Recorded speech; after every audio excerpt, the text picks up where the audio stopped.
Halo teman-teman, firman Tuhan yang menjadi renungan kita pada pagi hari ini diambil dari kitab Ester pasal 3. Di pasal ini diceritakan ada seorang yang bernama Haman, diberikan kedudukan yang tinggi oleh Raja Ahasiweros.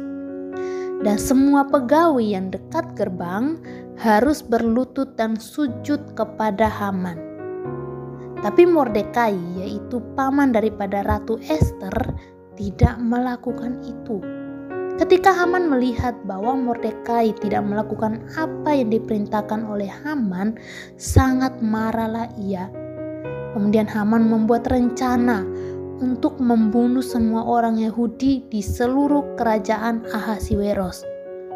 Karena Mordekai dan Ester ini adalah orang Yahudi, maka Haman mau membunuh orang-orang yang sebangsa dengan Mordekai.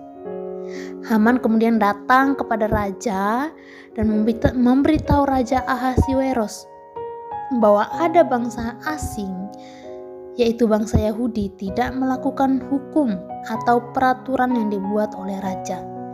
Jadi dia meminta raja untuk mengeluarkan surat perintah supaya dia dapat membinasakan bangsa Yahudi.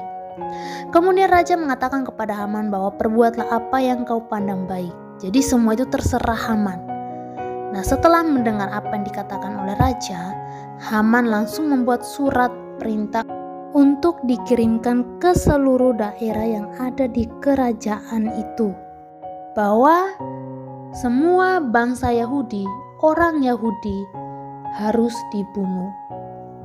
Haman tidak dapat mengendalikan kemarahannya. Dia marah karena Mordekai tidak sujud kepada dia. Kemarahannya itu menimbulkan kebencian dan niat jahat di hatinya. Nah teman-teman, hari ini kita belajar untuk bisa mengendalikan kemarahan kita, diri kita. Artinya kita tidak cepat marah, tidak cepat emosi. Jika ada orang yang bikin kita jengkel, kita berusaha untuk menahan diri. Karena kalau kita cepat marah, cepat emosi, maka kita bisa melakukan hal-hal yang tidak baik. Bisa timbul kebencian di hati kita. Kita bisa melakukan yang jahat. Karena itu, kita berdoa kepada Tuhan. Kita meminta Tuhan supaya Tuhan memberikan kita kemampuan untuk bisa menahan diri kita agar kita tidak cepat marah.